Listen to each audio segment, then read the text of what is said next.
today marks the day that Brett can confidently say he has a wife. No, I don't have a wife. But if you're looking I'm to happy. find a husband, I'm free. I'm here. No, what's really happening is I have completed and rolled credits on Baldur's Gate 3 in Cyberpunk 2077. Not just the base game, but the DLC.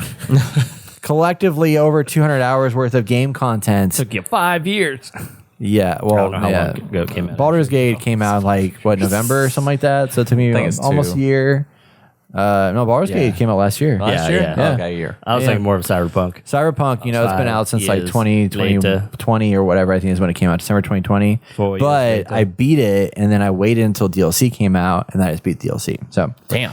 anyway, all that has happened. So RPGs obviously have been around for a very long time, Right. As we just talked about. as we just talked about. But these two struck a chord with me that I never expected would have happened. I went from like I don't really care about RPGs to I kind of love RPGs. No, I don't kind of. I love RPGs now. Wait, you went to you kind of don't care about RPGs?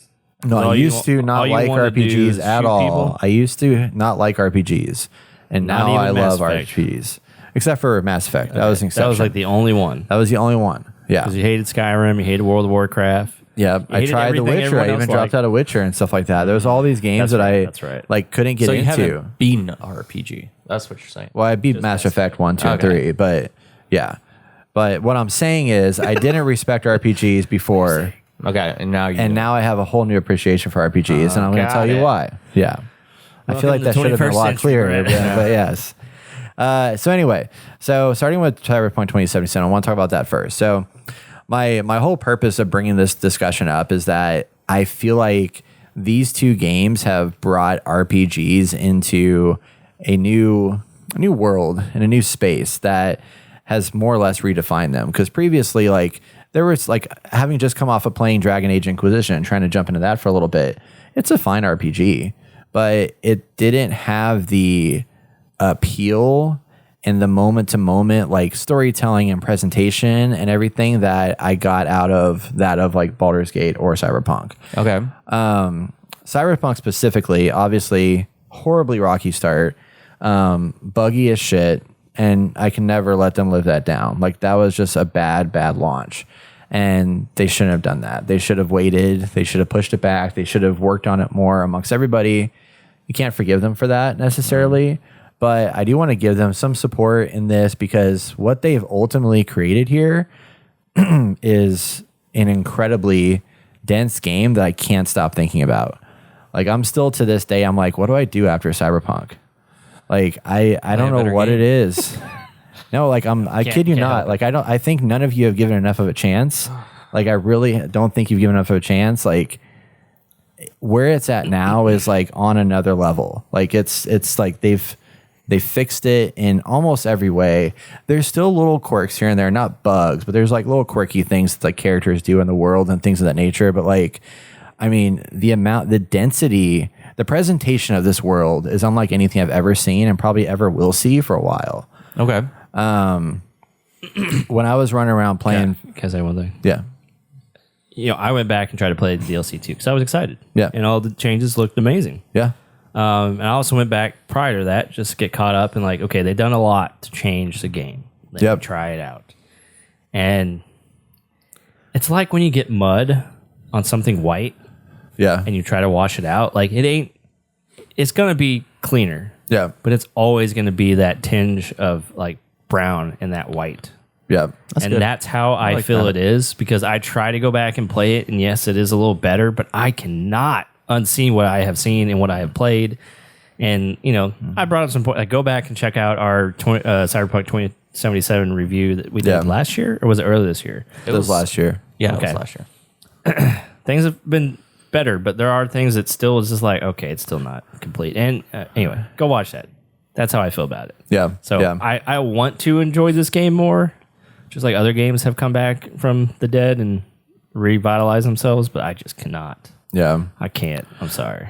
Yeah, yeah. I think that's the hard part with a lot of like what a lot of people have done. I think if they talked themselves out of ever liking the game because of how much they were burned at the beginning, which is completely understandable. And even if the game was the best thing in the world now, like you still can't like it because of what it did at the beginning. Which I think if we had like rewound back to 2020 and the game came out in this state as it is now, you never would have said that. No, it would be like game of the year. Exactly, yeah. And that's what sucks about it, because like I've looked past all of that and like kind of tried to approach it from like, okay, forget the fact that this game came out shitty. Let's look at where it stands now, and the emotions that I felt through this story, like especially in Phantom Liberty, like blew my mind. The ending to this game is one of the coolest endings. I think the dark endings, not good endings. Like it's not a happy ending, but like I was like, fuck, that hit me in the feels, and I'm never gonna forget that. Like it was so good. I beat Baldur's Gate, didn't have the same feeling. Cyberpunk hit me so hard with like how they kind of wrapped that bow up, and I was like, frick. It's really, really good. I don't know. I feel like it's going back to your ex-girlfriend again, this game. Oh, yeah, I've changed. Oh, yeah, I've changed so much for you. And no, it's too late. You fucked up. Yeah. We're just getting into this fucking company now. Yeah, we came out with a shitty product and you wasted fucking how much money on it. It's okay. We'll fix it later. How many times have we complained about companies doing that? Yeah. And you're just... I'm not dismissing that. You're just giving it in. You're just like, you know... But I still, what I'm looking at is like there was probably Did it change? 20 people that were the reason that this happened the way it did. Yeah. And then there's hundreds of people that made this game what it is now. Okay. And put a lot of time into it. And I don't want to dismiss those hundreds of people because of the 20 that fucked up and made bad choices. You know what I mean? Okay. Because it looks bad to all those people that have jobs and want to have families and stuff like that. I don't want to let them like be affected by the fact that they made a really, really, really good game with a great world and a great design.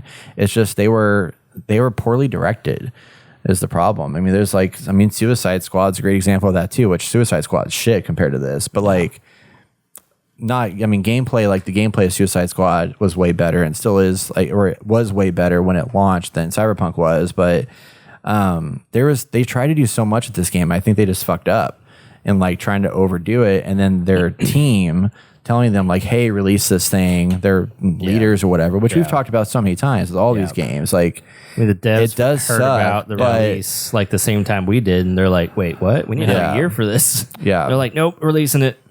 Like, I think they got the damage that they needed from their launch. They're never going to make that mistake again. Like, they can't make that mistake again, or else they're completely going to be canceled. But like, they brought out The Witcher 3, and apparently from what I've heard is The Witcher 3 wasn't great at launch either, but not as bad as this, obviously. But this game also was the most hyped game of all time. Yeah. And that hurt itself also. We as a community overhyped this game before it came out. But all that to be said, we've talked about that in the past, but like, I mean, this is now in my top 10 favorite games of all time. Like I could not believe like the experiences and the moments of what happened here. I was like, fuck, this shit is good. Really good storytelling. The presentation was so good. Like there was moments where I just walk in a room, I'd be like, sit there and look at it and be like, holy shit, how did they make this happen? Like it's so dense and detailed and everything. And just the weirdness of Cyberpunk and everything like that. It was a world that I was really excited to be in. So I think now that they brought out like the Phantom Liberty and like they have a true ending to the main game that occurred if you go down a certain pathway based on choices you make in the game. I mean, it's a masterpiece. It's really, really good. Great dialogue variety, like tons of things, like decisions you make that go down different pathways based off of different things. Like there was, when I finished the first round of playing the game, like there was 6 or 7 missions that I was completely cut off to, and I rolled credits because of what I did. And like I've never really seen that in a lot of other games. I think Fallout New Vegas, I believe, did that, where like it cuts you out of like whole segments of story. But I mean, there was whole big set piece moments that I missed because of the choices I made. And then so then I went back to an old save and then went back the other pathway, and I was like, this is a completely different game now. Like the ending is completely different. Very similar to Baldur's Gate. Yeah. Very similar to You Baldur's get those Gate. moments. Yeah. So that was my thought, kind of my take on Cyberpunk. Like I finally beat it, and I'm like, they redeemed themselves really, really well, and I think it's a fantastic presentation. And I think if people like haven't played it yet and weren't burned by it, I think you should go back and play it now because you're gonna. This is a 9.5 out of 10 for me. Like they're gonna enjoy it. If you didn't keep up with all this and didn't play it early on, like, and you go play it now, I feel like you will enjoy it. Yeah, yeah. It's and the new RPG mechanics in this game are like so good. Like you can make any kind of character you possibly want, which I think is really awesome. Like I had my character modded like completely different when I first played it. I'm like super fast. I have this cyberware mod that makes me like literally have infinite running capabilities, and I can like jump higher and stuff like that. So I'm kind of like a freaking crazy fast samurai that can just run around, just like chop people up with my mantis blades and stuff like that. So I was doing a lot of melee combat. It was really, really cool. But then I could also be a big brute if I wanted to, and like have like tons of armor and, you know, be a lot slower and stuff. But there's all kinds of different ways you can like change your character, which again is like way deeper than it was when it first came out, and deeper than most RPGs that I played, which is pretty cool. Yeah. So, but in addition to that, I played Baldur's Gate 3. I beat Baldur's Gate 3 as well. This one I think is obviously a bigger masterpiece because it's more contained, not contained, but like Cyberpunk is one big giant open world. Baldur's Gate is not. Baldur's Gate is more like linear, like open area, branching paths and like open areas and stuff like that. But what I think Cyberpunk 2077 blew my mind in the presentation and the spectacle, if you will, and the performances of the characters and all of that. I think Baldur's Gate 3 outshine in the decisions and the branching narrative pathways and the system design of the whole entire game. I think was like above and beyond like amazing. Like I was talking to a friend the other day about this game, and like the thing I didn't like about Baldur's Gate is I think the presentation on this game kind of falls short a lot. And like you're in cutscenes and stuff like that, they look kind of cheap. Like I honestly, they sometimes feel like Dragon Age from 10 years ago. Like they're not that spectacular. Yeah. But it's because there's so many system designs in this game that are so good. I mean, it's D&D brought into a modern world, which is crazy to think about. And then all the different options that can take place. Like I've been playing like 4 or 5 different like pathways and like different dialogue, different conversations, different outcomes. Like it's crazy how much different this game can. Like I played the other day and found a new quest that I never played through. I was like, how the heck did I miss this? Like I went all over the place and never found this quest, but it was another quest line that I completely like was blindsided by. But the characters in this though were really, really good, really impressive, really deep. And I love how they were intertwined with one another in ways that I thought I haven't seen in many games before. I only wish that I feel like they focused in on like Astarion and Shadowheart and Lizelle and Karlach as like kind of the main character, and then Gale as the main ones. But then some of the supporting characters like were there, but like not really given as much. They had interesting backstories that they didn't dive into as much as I kind of wish I had seen. Yeah. But again, that would have made it even more dense game, you know? So it's like, you know, what do you kind of want to go with there? But, so much stuff to distract you in this game. Like I got torn in so many different directions. When I got to Act 3, I was about to drop off. I did drop off for a little bit, and I was like, you know what? I'm going to jump back into this game. I'm glad I did, because then I got a renewed interest in it. I kind of understood, because Act 3 is so much bigger than like Act 2. Like Act 2 was kind of more linear of a pathway. Although you were still in an open area, it kind of felt linear because you had to do this thing before you did this thing, before you did this thing. Well, you didn't have to, but you should have done that. Act 3 is kind of like go wherever you want, but you got a bunch of shit you got to figure out before you go to the final boss battle. Yeah. But man, it was so deep. And like looking at these two games, well, before I kind of like wrap things up, I want to know what commentary y'all have. I've been talking a lot, and you're fine. Keep going. No, I mean, like, what? You have any thoughts, conversation? Oh yeah, no, I mean, obviously, you know how I feel about. How I know we feel about Cyberpunk, but yeah, I know. I do think this is pretty good. I agree the graphics aren't the best, depending on what you change your graphics to. But yeah, I think just because of the set pieces and they have to do actual manual lighting for each scene, just doesn't work No. out the best every time. Well, sometimes it's not even much the graphics as much as it's the stiffness of some of the cutscenes.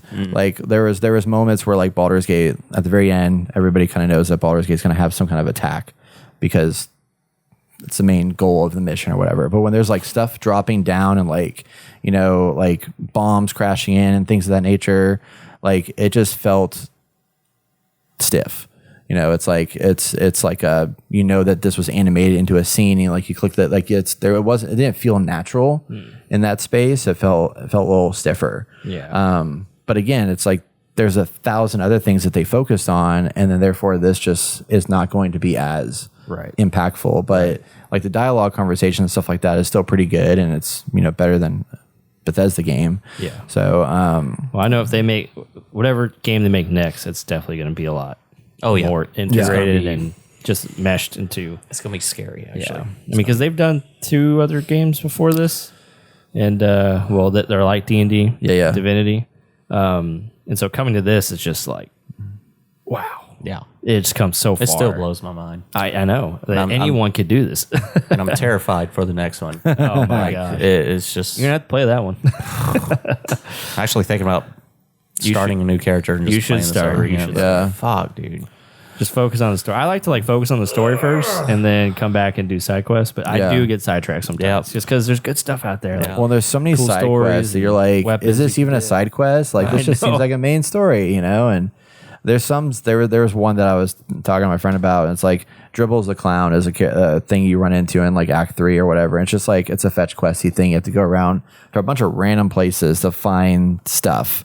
And like I looked it up afterwards because I was like, do I want to go through all this? Because I couldn't find the last little piece I needed. And then I realized you just get a gear item. But at that point, I was so powerful with all my characters, level 12, maxed out, whatever. I was like, I don't really need any more armor or gear. I got spells out my ass right now. Like I'm good, you know? So yeah. But it's wild, like what and then some of the designs of like when you're in just even little things, like when you're inside of a building and like you're on multi floors of a building and you click to move your character somewhere, which you don't do it on console, but like on PC, when you click to move your character, just the fact that it knows what you're clicking on. Yeah. It doesn't like send you up to the 3rd floor. It's like, you know, that even though you're looking like through a building, that you're trying to click on the stairwell that's on the lower floor and not the upper. It's like things like that just like kind of blow my mind with how they were able to build all these systems into the game. they literally thought of everything. I felt like. Yeah. So, I mean, like objectively, I think this is probably the best game ever made, Baldur's Gate. Mm-hmm. Is it my favorite game of all time? Probably not, personally, but it's pretty high up there. Might even be in my top 3. I need to kind of look at that and kind of figure out, but it's definitely in that range. But it's just like, I'm just blown away at what they were able to achieve. And now it's so hard because after having played Cyberpunk and after having played Baldur's Gate, where do you go now? everything I will compare back to these experiences and be like, shit, the Veilguard has a lot to live up to, you know? Like, I don't think it's going to live up to it. No. There's no fucking way. No. It's absolutely insane. Now that there's modding, like the mod scene's very heavy for this, especially it's right not now. out yet. It's got delayed, but it's No, coming not out. Veilguard. Oh, well, no, I'm talking about Baldur's Gate. Well, it's you coming can out get mods for this fall. Like the official mod support is coming out this fall. Oh, okay. Well, they have community mods right Yeah, now, and that you can get, and it just like expands. I think most of it's like visual or like cosmetic stuff. Yeah. We've been watching a few videos here, and it's just, like that's the stuff that's like, okay, they could really expand on this if they wanted to, especially if they're gonna have the official mod support come out. That's gonna be huge. People might be able to create their own missions, their own worlds. Yeah. Like just go insane. Like create their own D&D storyline using everything here, and that's when it's gonna get crazy. Well, it's like the amount of stuff that, like the amount that people have fallen into like this world and these characters and stuff like that. My friend just sent me a text today that Stardew Valley now has a mod that's called Baldur's Village, where people have recreated like Baldur's Gate things. characters and stuff inside of Stardew Valley. So I think it's hilarious. And all the different character types you can play through and like, you know, build out your character, like the Dark Urge run, the Dirge runs that you can do, or you can go down the dark path and like be evil and stuff like that. Like it's a whole new realm of decisions that can be made at that point, and it's wild. Like crazy. I want to go back and watch some of the other endings, but I know there's like thousands of different variations of the ending, so not like you can really do that. And then all the reading in this game, like there's beyond just like the bet you love it. storytelling. He No, I loves it. don't, man. It was too much. It's like every little Finally thing. It's conquered like Brett. there's shit. It's like so much freaking reading. I was like, holy crap! There's like whole novels and stuff in this freaking game. It's insane. Yeah, they went all out. Yeah, it's I'm excited. Very impressive. Also, when you played through it, did you do the illithid powers? Yes. Yeah, that was pretty nice. I just felt on like those. that's what the character would want. It's like I had to sacrifice myself for the greater Yeah, good, yeah. even though it might kill me. I want you to finish it so I can talk to you about like choices you made at the end there. Dude, the choices are too much. There's too Dude, much. There's it's too like much. it hurts my soul. You get to the end where you have to Everything. pick a certain path, and no path is the right path. And I'm just No. like, I don't even know what is the closest to the best path. Like, there's Nothing just no feels good. No, it doesn't. Like, yeah, it's wild. Well, I chose the one that where you were doing your thing, and you had to go into the House of Horrors. House of Hope. Yeah, Yeah, I did that one. or the House of Fear. I think there's a House of Fear too. I think it's the House. The House of Hope. I think you always have to go to. Yeah, That's Raphael's okay. Yeah. place. Yeah, I wanted to say too much for Yeah, Jason's yeah. sake, but I there's think some remember. badass songs in that too, though. Yeah, you gonna download it now? I already have it downloaded. I mean, you gonna play it now? installed it. Thought about I just re-downloaded replaying it. So Yeah, Catch up with everything. I will I don't say know. after having played through the first like round of it, like my friend's on her 4th playthrough now, and I'm like, I don't know how you've gone through that many playthroughs because this is such a like I don't know if I could go back and play this again. Fucking my friend has 8 different playthroughs. I know it's like, Like, crazy. what the fuck, my dude? It's like One of Play those games. something different. This so is all you much. play. Well, yeah, that's true. Yeah. Well, it's like But it- Mass Effect. You know, Yeah. you would go through that and play that so much. I mean, hell, I played Knights of the Old Republic like 10, 12, 20 times. Yeah. Like I don't know how many times I played that. If I was younger, hell yeah, I would tell you that's that. true. You know? That's true. That's true. But yeah, nowadays, no, you just can't do that. Can't do that.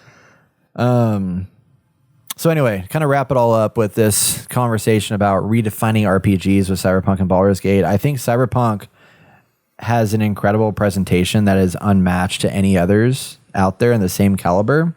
Even like I'm playing in Starfield, and honestly, Starfield does not even get close to matching the same level of presentation that Cyberpunk has. But Baldur's Gate showed where all the money went, and although the cutscenes and stuff weren't as epic as I wanted them to be, the time went into what mattered, which is the systems, the UI, the choice-driven narrative, like the storytelling, like all that is just like insane. And I think between these two, it's just like it's rough for anybody trying to make an RPG in the next coming decade because they have a lot to live up to. Good. I know it is actually kind of nice. You This know, is it's like what we're moving the what's the the term? needle, Yeah. or raising the bar or Raising whatever. the bar. Yeah, We need to. I feel like the past 5 years to a decade, we've been like slowly inching backwards just with releases. yeah, repetitive bullshit. You I mean, know? yeah, just like the simple way to make some money and make people happy. yeah, Cyberpunk, I mean, obviously they released too early. And yeah. And with this game, it's like you paid $60 for this game. you didn't. You could have bought early access for like half Well, off. true, And then but like at retail, $60 for this yes. game. No DLC. They're not going to bring any of it out, but there's so much more here than any other game. I mean, they could have pulled out a number of stories and made that DLC. Yeah. And they're like, this is it. This is This the is full what you game. get, don't and they need kept it DLC. It's all updated there. and stuff like that, Yep. and fixed things over time, and it's just like it's crazy, very impressive. So Very, very. I love RPGs now. I'm excited to jump in another one at some point, and hopefully, I don't know. We'll see how the future goes. You know? We'll see what should be next one can afraid. grab us. You know. Yeah.